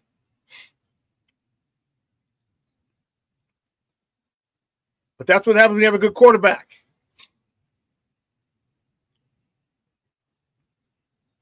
Jason said, I said to my partner at the end of the game, at the end of a game, great quarterbacks win the game from here. 46 seconds and a timeout left. Look what happened. I'm not going to put him in the great category yet, Jason. I'm not going to do that. He has the potential to be. He's got all the makings of it. It was a great game yesterday. Toward the end, he only had 146 yards. It's not like he was throwing the ball all over the yard. 148 yards, excuse me. He only had 148 yards, so it's not the next coming of Dan Fouts. But you see there's something that this kid has. He doesn't shy away from those moments. Actually, he runs to them, which is great. He runs to those moments. And I think he's more comfortable in those moments.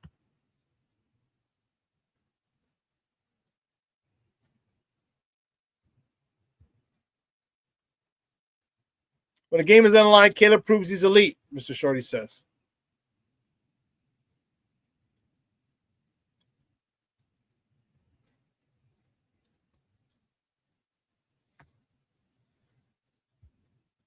Shorty says, Shawn, Jason flew in for my 50th birthday and the Lions-Seahawks game. He asked his girl to marry him. Let's give him a big congratulations. Oh, congratulations, Jason. Congratulations, sir. That's excellent.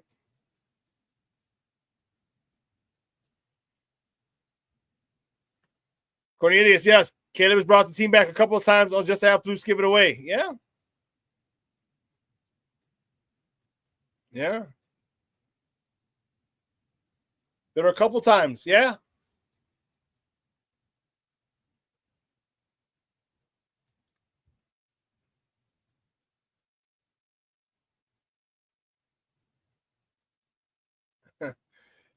Shorty says, Jason, let's call your partner what she is, your fiance.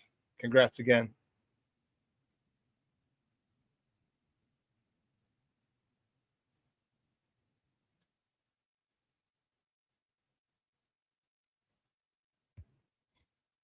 Punt return. The punt return was a stroke of genius.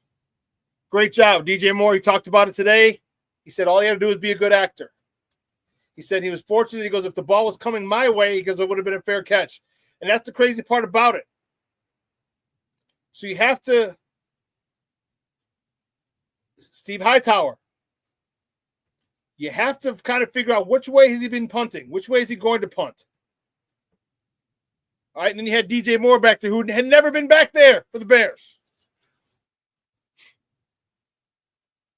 So they kicked away from him. But people are thinking, oh, man, DJ Moore's back there. They're trying to make a play. They need to make a play. They're putting this guy, the wide receiver 1 back there.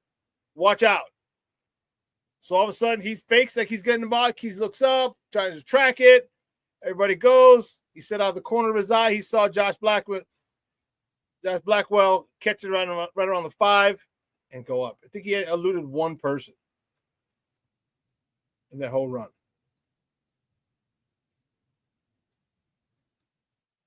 Steve Hightower, great call. Coach Thomas Smith, great job of letting him run that play at that particular point.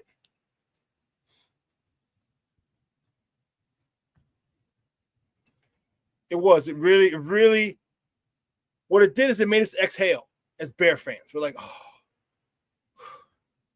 got on the board. We're up.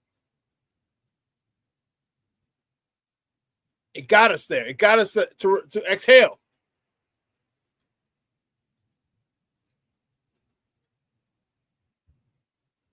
Jason says, I'm gonna watch the return again after the show. So special. The Bears don't normally get that stuff done. No, they don't. They normally don't do that stuff.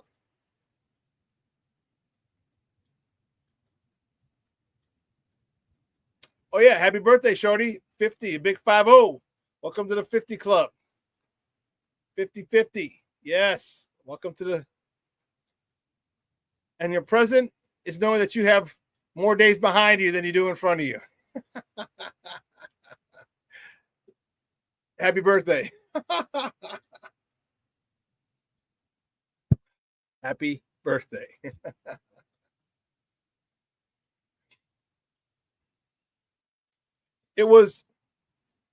I'm tired of those screens. I talked about they're going to bring Thomas Smith in for an interview, but I don't think he has a legitimate shot at it. I don't. Yeah, I don't think so. He had some of the same clock management issues. His play calling was a little. How many times are you gonna throw freaking screens?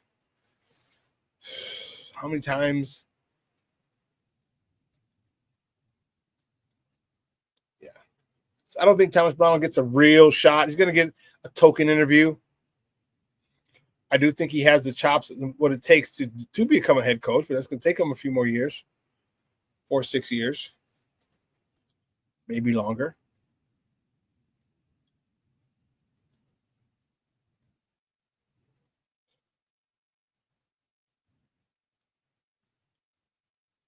But where do we go from here? You know, I'm hoping, and now's the frustrating part because now I gotta wait.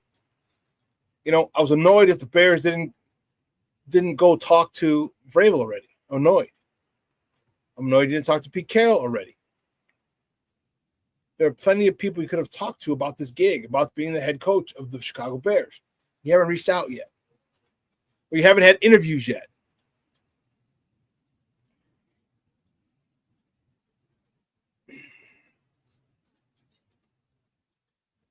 I think they're going to wait. I think Ben Johnson's going to go somewhere. He might go to Jacksonville. I'm going to have to end up settling.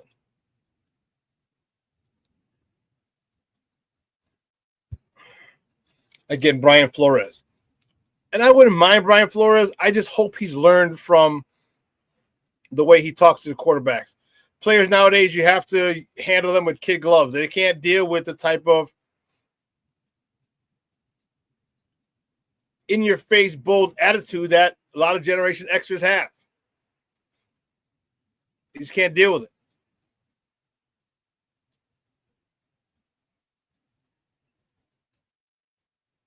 So, yeah. Jason, UK Bears says, hey, yeah, Shawn, this waiting's going to suck. It's so important that we're all watching on. Helpless. Yeah, we are.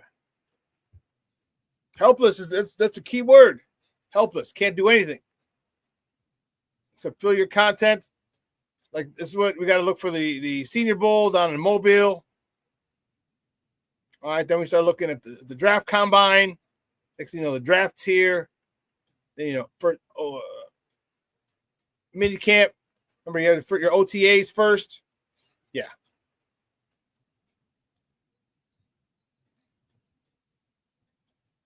It's gonna be once it gets here. You saw how fast it went. It took a while, but man, once it got here, 18 weeks gone. And did I see that right? Did I save it? Did you save it, Knucklehead? God bless it, I did not. God bless it, I did not.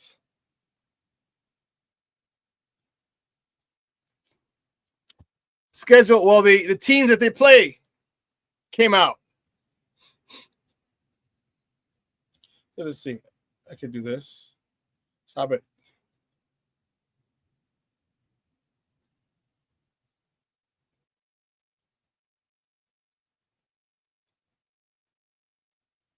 How are you doing this? There you go.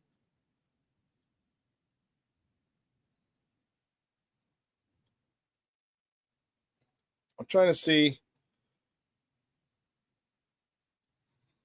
They had, there we go, 2025 opponents. So we're going to have the home of, okay, your division guys, okay, the Lions, Packers, Vikings. We're going to have the Cowboys at home, the Giants at home, the Browns at home, the Steelers at home, the Saints at home. Okay. On the road, our division, Detroit, Green Bay, Minnesota. Eagles in Philly. Commanders in D.C. Ravens in Baltimore. Bengals in Cincy. 49ers in San Fran. And in Vegas, the Raiders in Las Vegas. So now, Jason, we don't have the Panthers again, but we do have the Niners. And I just text my guy. I'm like, hey, it looks like I'm heading out to the Bay again next season. So a couple of games I want to go. Definitely want to go to the Niners game. Also want to go to the Raiders. The Raiders. So that'll be great to see. But yeah. To recap it, excellent first year for Caleb. Okay, excellent first year. Final stats, look at the bottom of the screen. 3,500 yards passing, 3,541 yards passing, 20 tutties, 6 interceptions, 68 sacks. Got to work on that. 62.5% completion rating and an 87.8 rating, quarterback rating. Also had 489 yards on the ground, 3 fumbles, but 27 first downs in those scrambles. Great year, despite the turmoil, despite the turnover of coaches. Phenomenal year. Now, if you can get a better offensive line, we'll definitely see Chicago's first 4,000-yard passer. Definitely. And if receivers stop dropping a God-blessed ball, we could probably see it sooner. DJ Moore, Cole Kmet, Roma Dunze. I don't know if Keenan Allen will be here next year. Those guys will be. So hold on to the ball. I think next year you have the Chicago Bears' first 4,000-yard passer in organization history. Well, listen, guys, 2 hours is come and gone. Man, what a great show. I want to thank you. Excellent activity in the chat. I appreciate it. You guys were off the chain. I just want to say what's up. Thank you. I appreciate the love and the support. Jason up across the pond. Shorty, Junior, Plank, Cornelius,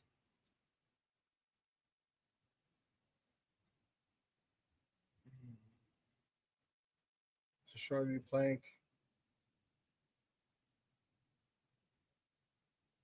I'm trying to see.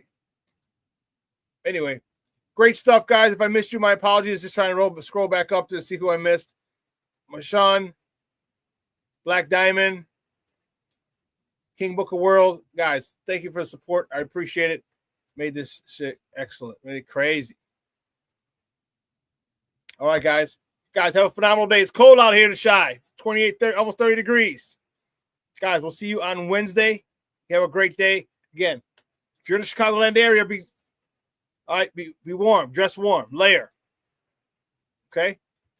Have a phenomenal day.